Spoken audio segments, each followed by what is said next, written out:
Balik lagi di FYP For You Pagi.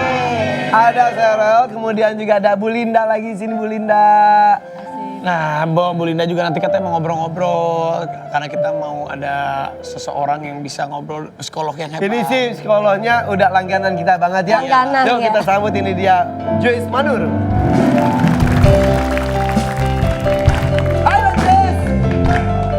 Kamu lagi ya. Halo Kak Joyce.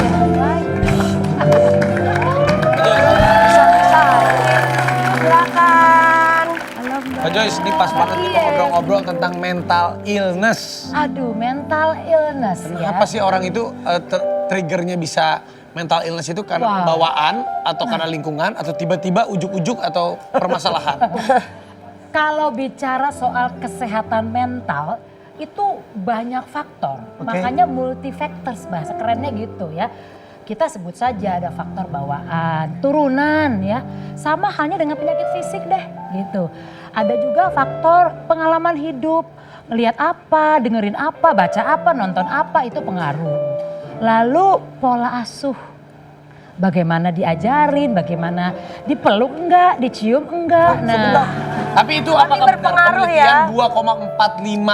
2,45 juta remaja Indonesia alami gangguan mental? mental. Satu sisi ini mengkhawatirkan, satu sisi lain maaf ya kondisi remaja sekarang kenapa sih tiba-tiba ada gue mental illness gitu. nah itu dia. Gue butuh healing deh. Asik ya. Jadi gini ya, ini ada penelitian memang di tahun 2022 oleh INEMS namanya, Indonesia National Adolescent Mental Health Survey namanya. Mereka bikin pengukuran, ternyata 1 dari 3 remaja Indonesia itu mengalami yang namanya kondisi kekurangan sehat mental. Jadi kurang lebih sekitar 15 jutaan remaja Indonesia, bisa dibayangkan. Nah namun begini, kalau tadi pertanyaan kedua oleh Mas Irfan, kenapa banyak sekarang remaja itu ngaku sakit mental atau gangguan mental? Banyak dari kita tuh yang cocokologi. Jadi dia lihat orang nih ya, cemas kayak aku, ini kayaknya susah makan kayak aku, berarti aku kayak dia dong. Nah dan sebagainya.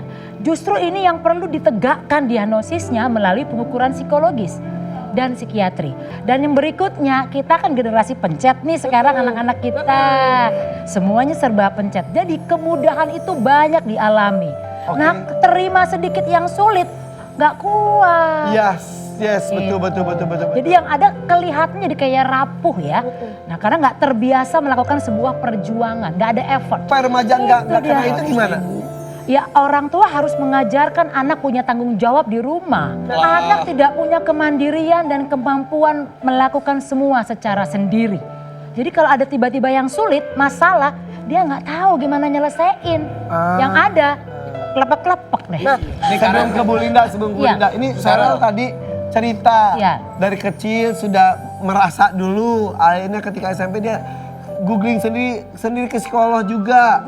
Akhirnya dia ditemukanlah dalam proses bertahun-tahun ya 5 Penyakit mental. Ya. dan alhamdulillah sekarang udah oke.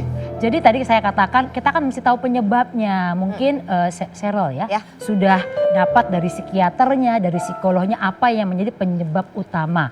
Ada nanti penyebab pemicu namanya, ya trigger gitu ya. Ada faktor penyerta. Jadi banyak sebenarnya yang bisa memicu hal tersebut. Nah kalau dilihat yang dari 5 ini tadi saya dengar gitu ya, ada kesamaan. Basicnya semuanya adalah kecemasan. Oke. Ini kalau Bu Linda ya. Bu Linda. Nah, Bu Linda itu punya hati yang besar sekali. Hebat loh. Melihat ibu sendiri walaupun cukup mampu tapi tetap tiap hari ngurus. Padahal bukan orang tuanya. Orang lain ya Bu ya? Orang lain. Nah saya pernah ngomong soal empati ya. Iya. Pernah. Nah itu biar empati itu gimana? Empati itu pertama memang ada unsur bawaan, sensitivitas namanya. Namun empati itu adalah sesuatu yang dilatih sebenarnya. Kita ngantri antrian panjang kita nggak nyerobot itu empati. Benar. Buang sampah pada tempatnya itu empati. Ada orang disapa halo, ini empati. Empati. Jadi kalau itu nggak dilatih, anak nggak tahu bagaimana memperlakukan bertingkah laku. Nah ibu ini saya yakin dilatih. Walaupun mungkin orang tuanya nggak paham soal parenting, tapi ditunjukkan, jadi dia melakukan. Dan yang kedua itu ada memang kepekaannya tinggi bawaannya, gitu ya. Jadi bersyukur ibu nggak banyak orang. Kalau saya selalu bilang ini malaikat tak bersayap. Iya. Mbak Joyce, bener. Aku setuju. Tapi kalau aku nih, contoh ya, maaf nih Mbak Joyce. Kalau ada setiap cewek cantik aku sapa, itu empatinya Itu empati juga. Itu sama. Empati Bapak tau gak kemarin kan sama Mbak Joyce ya aku, Raffi, Melanie. Indi Bare sama Mbak Melanie. Indi. Dia lihat karakter dari coretan. Coba deh. Mumpung ada apa-apa kan belum. Boleh, gue mau. Boleh, mana-mana. Boleh. Boleh ya Cheryl ya? Oke. Dari apa? Dari coretan atau tanda tangan? Dari Mau apa? coretan atau mau Apa ya? Tanda tangan bisa? Tanda tangan. Nah gini, saya kebetulan grafolog, jadi Grafologi itu apa? membaca atau saya belajar untuk memahami tulisan tangan dan juga ada tanda tangan.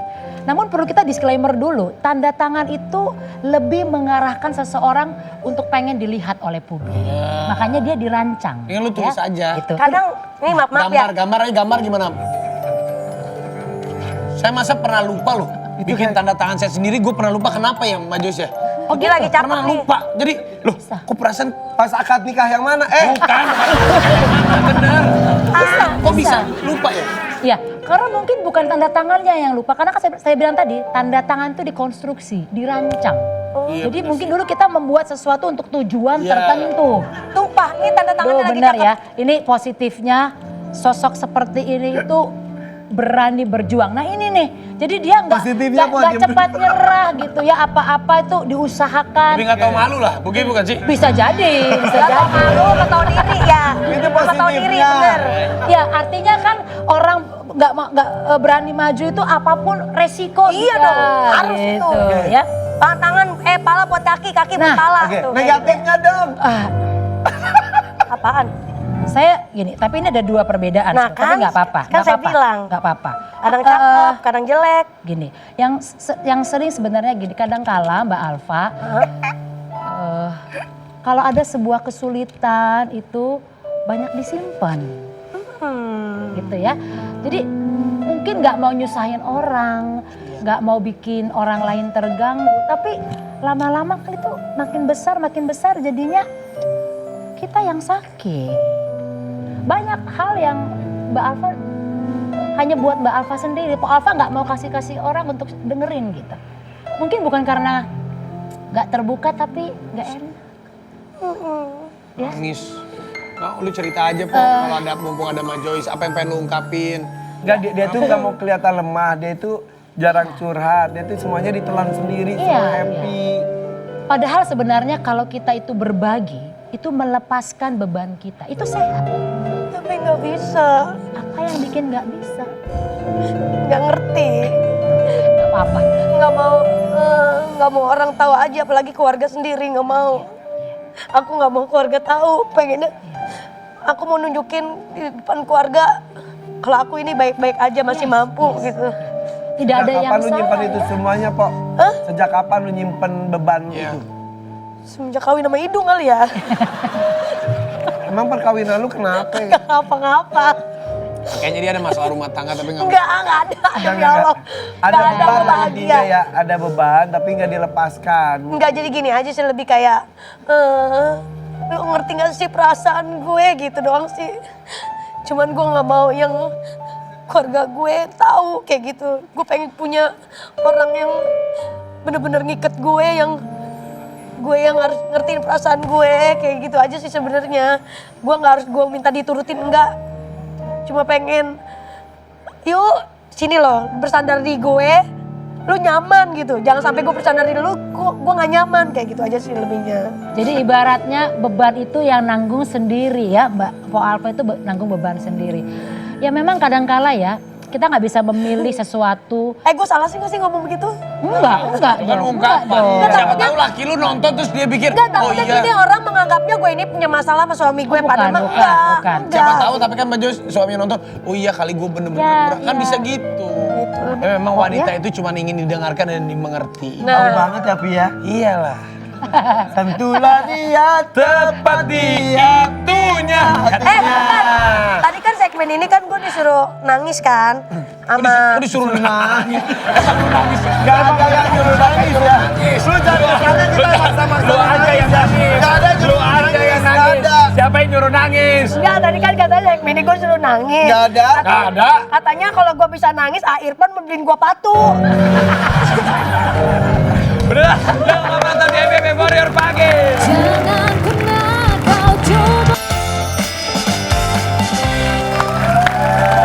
Nah, untuk Serelia, mungkin Serel ada pesan apa yang mau kamu kasih buat teman-teman yang sedang berjuang dan juga diagnosa seperti kamu? One step at a time. Satu lawan satu. One step at a time tuh kayak kita tuh kan setiap hari kita tuh pasti ngelangkah kan. Pokoknya mau langkahnya maju ke kanan, ke kiri, even backwards, mundur pun nggak apa-apa karena itu masih kita tuh melangkah. Jadi semangat aja terus walaupun kalian tuh menjalani apapun hidup itu ini Terus sampai bergerak apapun, intinya. terus bergerak. Jangan stuck di satu titik. Iya. Bergerak walaupun itu mundur, yang penting ada pergerakan. Nah, benar. Gak apa-apa walaupun cuma satu sedikit, segimanapun yang penting bergerak. Dan pikiran maksudnya kan, nggak stuck gitu ya. Iya. Bu Linda mau kirim salam nggak? Mau masuk TV kan? Iya kan TV-nya tadi salah buat Mbak TV-nya Titi. kita kasih. Pesan-pesan Kak buat ibu-ibu pejuang yang ada di sana. Buat ibu-ibu yang bergerak dengan saya di driver online ya, tetap semangat. Apapun yang kita hadapi di depan pasti ada solusinya. Amin. Apapun yang kita lakukan pasti ada hikmahnya dan anggap semua itu ibadah. Terima kasih. Mbak Joyce, terima kasih ya. Udah datang ke sini. Makasih loh. Datang lagi ya. Datang nanti ya. Terima kasih Serel, makasih. Salam buat keluarga semua. Mbak Titi juga salam buat Mbak Titi ya, Bu Linda ya. Nah, jangan lupa nonton FYP dari Senin sampai Jumat jam 8.30 sampai 9.30 hanya di Trans7 dan ikuti kuisnya ya di akun Instagram FYP di FYP_Trans7. Sampai ketemu lagi. Bye bye.